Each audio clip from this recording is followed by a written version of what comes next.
You know, creativity gets a bad name. You know, I fly on airplanes a lot, and here's kind of a typical airplane conversation. Person next to me turns to me and says, "What do you do?" Say, "I'm a creativity consultant." A creativity consultant? What's that? You an artist? You do basket weaving? And I'm not creative. Same question, different answer. What do you do? I'm an innovation consultant. An innovation consultant? We love innovation. Innovation's in our corporate values. Innovation is fantastic. We have to have innovation. You know, people want innovation, but they're not so sure about this creativity stuff. It's like you want to bake bread, but you're not so sure about this flour stuff. There is no creativity without innovation. Creativity is the spark that ignites innovation.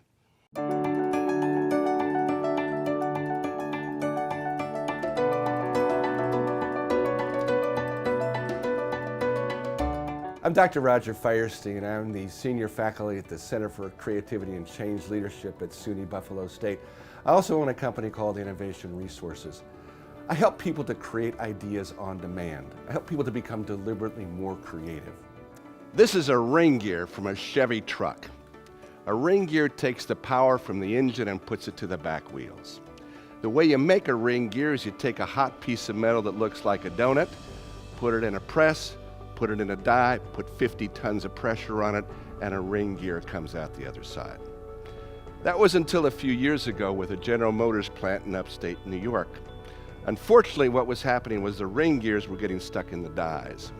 When the ring gears got stuck in the dies would break. Each die cost $5,000 a piece. They were breaking 10 of them a week, a $50,000 a week problem. Now, I'd trained some of the people in this General Motors plant in creative problem solving. So one afternoon, they set about to solve the ring gear problem. Now, they pulled a group together and they started to generate some ideas.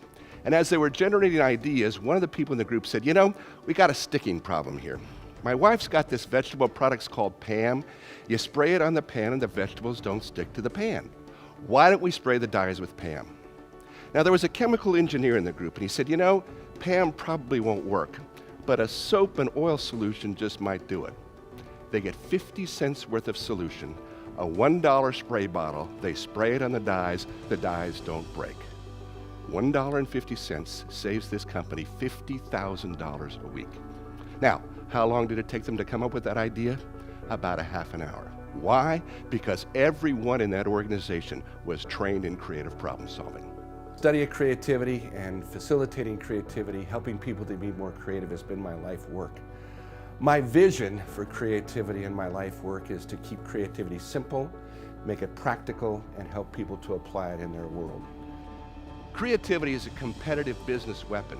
The organizations that are going to survive and thrive are not the ones with the deepest pockets, but the ones that can unleash the creativity of their workforce, their entire workforce, from the C-suite down to the people that sweep the floors.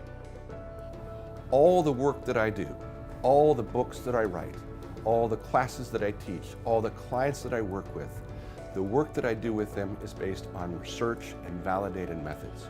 Everything I do has been scientifically validated in a variety of different settings. Let's talk about a perfect storm. A perfect storm is an unusual combination of events that produces an unusually bad result. A number of years ago, IBM conducted a study on 1,500 chief executive officers worldwide. Now, what these CEOs identified was that creativity was the most important competency for future success. That's beyond rigor, beyond integrity, even beyond vision. Unfortunately, according to research, since 1990, our ability to think creatively is decreasing among Americans of all ages, especially children. We are becoming creatively incompetent. Welcome to the Creativity Perfect Storm. We desperately need creativity. We systematically destroy it. I'm really delighted to talk about some of the results and the outcomes that my clients have experienced. For example, Clorox solved a 77-year-old problem in 15 minutes. General Motors solved a $50,000 problem spending $1.50. The Los Angeles Times set their vision for the future, and I helped Western New York develop plans to help them get $1 billion in economic development. Who knew that creativity was so important in the workplace? What a great lesson to have. I think it's definitely something that's going to help me and my company. Roger is a hoot, but under the comedy is a very powerful message, and I loved how he presented that message with clarity and power. Roger, my creativity's boiling over now. Thank you. I mean, what a mind-blowing speech that was. I'm so impressed. I'm ready to get started. And I think it's really important to understand that creativity isn't just coming up with those disruptive, out-of-the-box ideas. Creativity is also coming up with those ideas that create incremental improvement, making a system or a process or a method or a procedure safer, more efficient, more effective. If you want to be creative, you need to change the way you view failure. You know that expression, failure is not an option? Well, if failure is not an option, then neither is success. Wilson Greatbatch, the inventor of the pacemaker, has this to say about failure. He says, I look forward to failure as a learning experience. 9 out of 10 things that I work on fail, but the one that works pays for the other 9.